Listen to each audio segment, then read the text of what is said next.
আমরা সবাই বেরিয়ে পড়েছি মায়াপুরের উদ্দেশ্যে। এই যে যাচ্ছি সবাই। বাবান হাত দেয় পেছন দিকে তাকিয়ে। ও তো কানে এয়ারপোর্ট আছে। এটা টাকা একটু বাবা টাকা দয়া কর।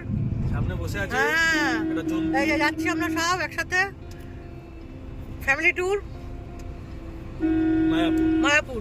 হঠাৎ করেই ফিক্স হলো সকাল। আমরা তো মানে ধরতকটা মার পেরে সকাল 7টায় ঠিক হয়ে বেরিয়ে পড়লাম আমরা। হ্যাঁ এবারে আমরা তেল নিতে চলে এসেছি। এখানে মোবাইল বারণ বন্ধ করে দিই, পরে আবার কথা বলছি।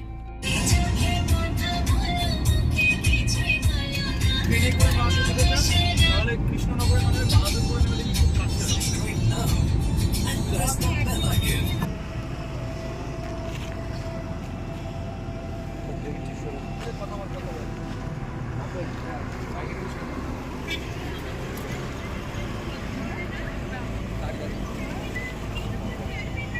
চল যা যাক চ বনি বনি রে কি ব্যাপার, তুই এই ড্রেস পরে চলে এসেছিস? ও নে বস, এক জায়গায় বস সব।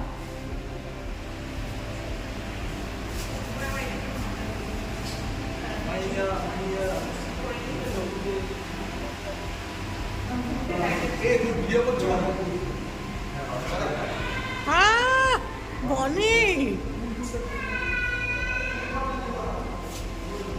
চুল ঠিক করতে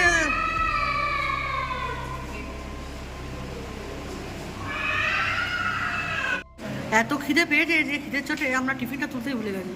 সকালে খেলাম 4টা করে পুরি, আর এই যে বনি খাচ্ছে কাঁচা লঙ্কা ডাল দিয়ে। তো বনির পাতায় একটু বেঁচে আছে, তাই জন্য এটাই তুললাম। নুন বেশি, ছোলা ডালে একটু নুন বেশি হয়েছে, তাই জন্য আমরা আবার একটু আলু ভাজা নিলাম। আর এখানে হচ্ছে কোল্ড ড্রিঙ্কস খেয়েছি, একটু একটা বোতল নিয়েছি।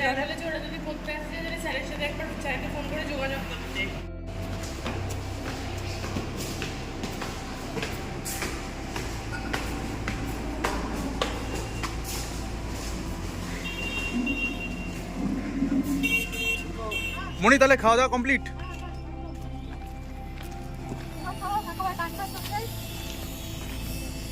একদম টান টান মায়াপুর, তাই তো? ওকে ও পেছনে যাবে, সামনে বসবি? হ্যাঁ হ্যাঁ, আমি কিন্তু হচ্ছে ইয়ে না ওকে পেছনে যাবে, আমি জানি না। তা খেলে চলে যান তাহলে।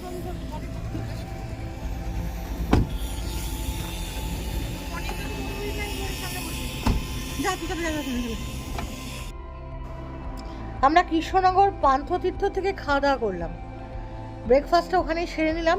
মনে করলাম যে এবার তো এগিয়ে যাবো সোজা, আর কোথাও দাঁড়ানোর ব্যাপার নেই। তাই জন্য কৃষ্ণনগর পান্থতীর্থ থেকে ঝটপট করে কচুরি আর ছোলার ডাল দিয়ে ব্রেকফাস্টটা সারলাম। সেরে সোজা চলে গেলাম এবার আমরা মায়াপুরের উদ্দেশ্যে। আর বেশি দেরি নেই, একটুখানি গেলেই মায়াপুর। তাই ভাবলাম চলো আর কোথাও দাঁড়াবো না, এই যে ঢুকে গেছি আমরা মায়াপুর। খুব কৃষ্ণনগর থেকে খুবই কম সময় লাগে মায়াপুর। তো বেশ একদিনের ট্যুরে আসার পক্ষে যথেষ্ট সুন্দর। আর আমাদের তো জানেন আমরা হচ্ছি উড়নচণ্ডী টাইপের একটু মানুষ, উঠলো বাই তো কটক যাই, ঠিক এরকম একটা ব্যাপার। মনে হলো চলে গেলাম।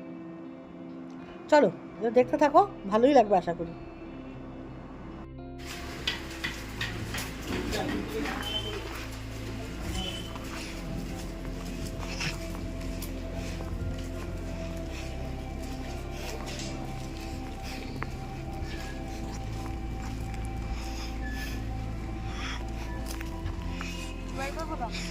না চলো চলো চলো।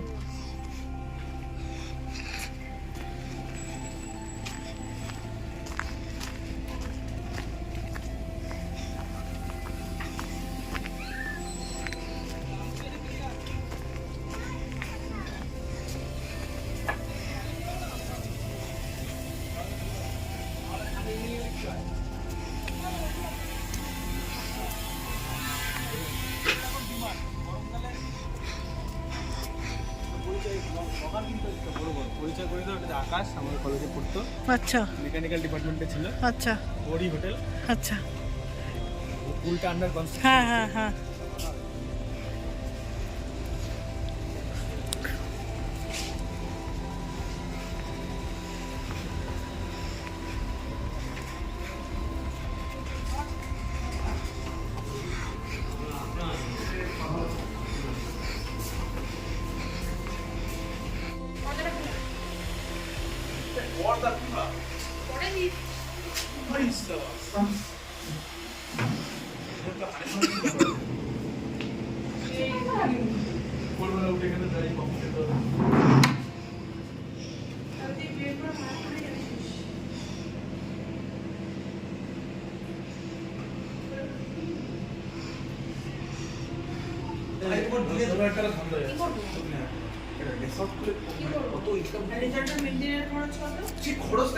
আমাদের আজকের থালি ভাত, বরবটি আলু ভাজা, পটল ভাজা, পাঁপড় ভাজা, ডাল, মিষ্টি, চাটনি আর দুটো ঘ্যাট আর পনিরের সবজিটা আসছে। ব্যাস আমাদের ট্যুর শেষ। সেই আমরা বেরিয়ে যাচ্ছি মায়াপুর থেকে। এখন যাচ্ছি মায়াপুর মন্দিরে। মায়াপুর মন্দিরটা ঘুরে তারপরে ওখান থেকে বেরিয়ে যাবো। খুব সুন্দর সময় কাটালাম একটা দিন সবার সাথে, পরিবারের সাথে। এবার আসতে চাইলে সবাই আসতে পারি, কিন্তু কেউ আসে না, আমাকে নিয়ে আসে না, তাই আমি চলে আসি। বেশ ভালোই লাগলো। কারোরই সময় নেই সেরকম, আমি একটুখানি বাড়িতে থাকি, সময় বসে টসে থাকি বলে, তাই জন্য আমার সঙ্গে আসে না। আমার সঙ্গে ঘুরতে ভালোবাসে। চলো এই যে সিনারি দেখে নাও, সবুজ সবুজ গাছপালা, সবুজ তো এখন দেখাই যায় না, গ্রিনারি। আর ওই যে সামনে লাস্ট শেষমেশ দেখে নাও, সবাই পার হচ্ছে। এই যে ওই যে নৌকাটা বাবা সকাল থেকে কতবার এপার ওপার করলো নৌকাটা। এটা এখান দিয়ে গেলেই কৃষ্ণনগর। এখন বেরিয়ে যাচ্ছি মন্দিরের উদ্দেশ্যে। অনেক গরম, প্রচুর গরম। রোদটা কমেছে, হয়তো রোদটা কমেছে মোটামুটি। ওখানে হাতি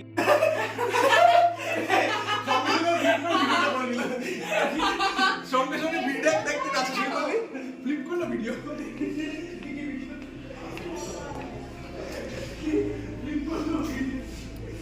এই আয় রে,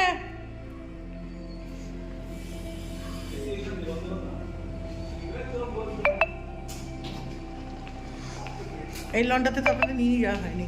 এখান থেকে দেখুন কত সুন্দর লাগছে। এসে সেই ঘরে ঢুকেছি আর বেরোনোই হয়নি। বাবা এখানে আর যাবো না, এই অবধি থাকি।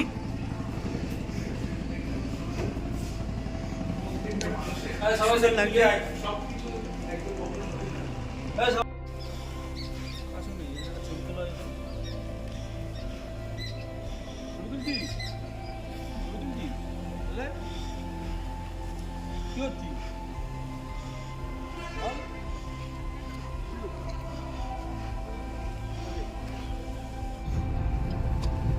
তোমারটা আজকে তো শো করবে না নিশ্চয়ই, দুদিন পরে করবে হয়তো।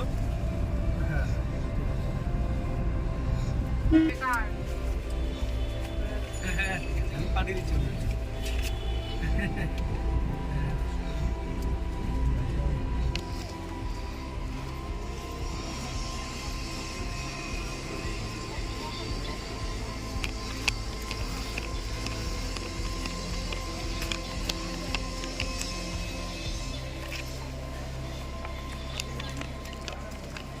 আমরা চলে এসেছি মায়াপুরের মেন মন্দিরে। এই যে দেখতে পাচ্ছ শ্রেয়াদি, এই যে বাবু দাদা, আর ওই যে পিছনে বোন, ঠিক আছে।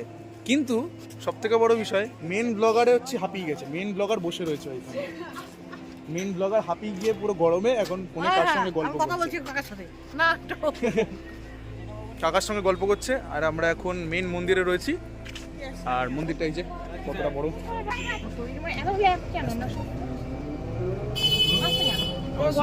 আমরা এখন সবাই মিলে যাচ্ছি গোশালা।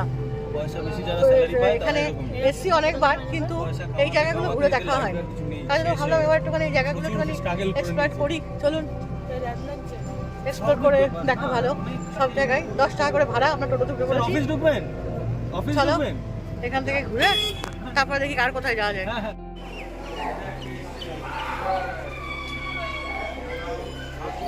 সব সতীর্থরা এসছে, বল সব সতীর্থরা এসছে।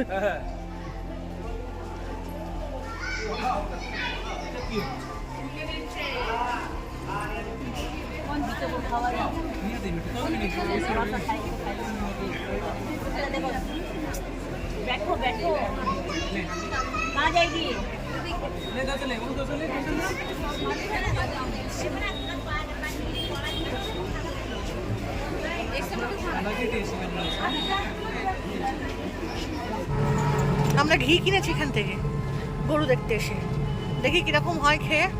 খেয়ে যদি ভালো হয় তবে আপনাদের রিভিউ দেবো। আপনারা এখান থেকে নিয়ে যেতে পারেন কেউ বেড়াতে এলে। 70 টাকা। হ্যাঁ, 250 দাম হলে 170 টাকা। তা নিয়েছি, দেখি চলুন খেয়ে একটু কিরকম হয়।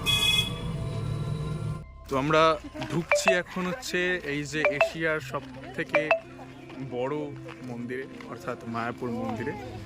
এখানে এন্ট্রি নিষেধ রয়েছে, তবু আমরা একটু কথাবার্তা বলিয়ে যে হ্যাঁ ওই তো স্পেশাল রেকমেন্ডেশনের জন্য আমরা ঢুকতে পেরেছি। আর এই যে দেখতে পাচ্ছ মন্দির সব থেকে বড়।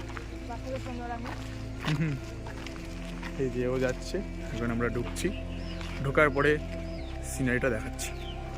পাচ্ছ কতগুলো সিঁড়ি, যে আমরা সিঁড়ি দিয়ে উঠছি। হ্যাঁ, এই যে আমরা সিঁড়ি দিয়ে উঠছি, অনেকটা সিঁড়ি, অনেকটা উঠতে হবে, তারপরে আমরা আমাদের মেন ভেতরে ঢুকতে পারবো। আমরা ভেতরে চলে এসেছি, আর দেখতে পাচ্ছ কতটা বড় এরিয়া। এগুলো সব মন্দিরের হিস্ট্রি, অর্থাৎ ইতিহাস।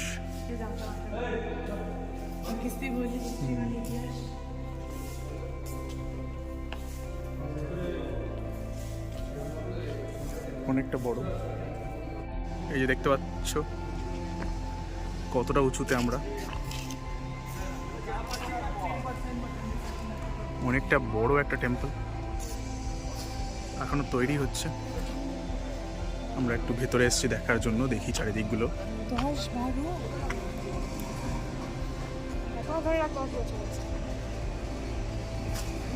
মানে এটা তৈরি হয় এখনো সম্পূর্ণভাবে তৈরি হতে কত বছর এখন?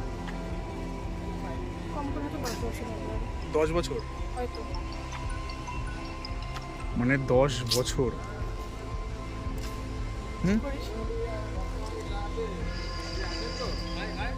এই যে দেখতে পাচ্ছ, এই যে মেইন যে বড় মন্দিরটা, যেটা এখনো কাজ চলছে, সেই মন্দিরের ভিউ।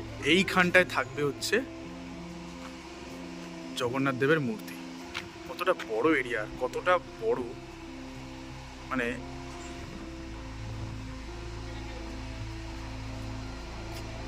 সিরিয়াসলি পুরো গোল আর অনেকটা বড়। আর এখান থেকে বাইরের দিকটা অনেকটা উঁচুতে। সমস্ত মন্দিরটা আমরা ঘুরে দেখলাম। আমি যাইনি, এরা বাচ্চা কাচ্চাগুলো গেছিলো, কারণ এতটা উঠতে পারবো কি না সেটা ভেবেই আর গেলাম না। তারপরে আসার পথে আমাদের মন্দিরে একটু গেছিলাম, তখন বন্ধ হয়ে গেছিলো, একটু বেলাও হয়ে গেছিলো আমাদের ওখান থেকে বেরোতে বেরোতে। তাও যাই হোক, মেয়েরা প্রসাদ খেলো, আর হচ্ছে তখনই সবে মাত্র শেষ হলো, প্রার্থনা শেষ হলো। মেয়েরা প্রসাদ খেলো, আর আমি মেয়েকে বললাম, যে বনিকে বলেছিলাম যে বনি একটুখানি ছবিটা ভালো সুন্দর করে তুলে দে। তাই জন্য ছবিটা আবার সুন্দর করে তুলে দিল। তা যদি ভেতরে ঢোকার ব্যবস্থা থাকতো, মানে ঢুকতে দিত, তাহলে ভেতরে ঢুকতাম, কিন্তু তখন বন্ধ হয়ে গেছে বলে তাই জন্য চলে এলাম আমরা। ঠিক আছে, চলো আর বেশিক্ষণ বকবক করবো না। এবার আমরা বাড়ি আসার পথে এখানে আমি গুড নাইটটা সেরে দিচ্ছি। আর রাত্রিতে গিয়ে এনার্জিও থাকবে না, শরীর খুব ক্লান্ত, গিয়ে শুতে পারলেই বাঁচি। কালকে নতুন ব্লগ নিয়ে আবার তোমাদের সামনে হাজির হব। Tata, bye bye. সবাই ভালো থেকো, সুস্থ থেকো, আর অবশ্যই পজিটিভ।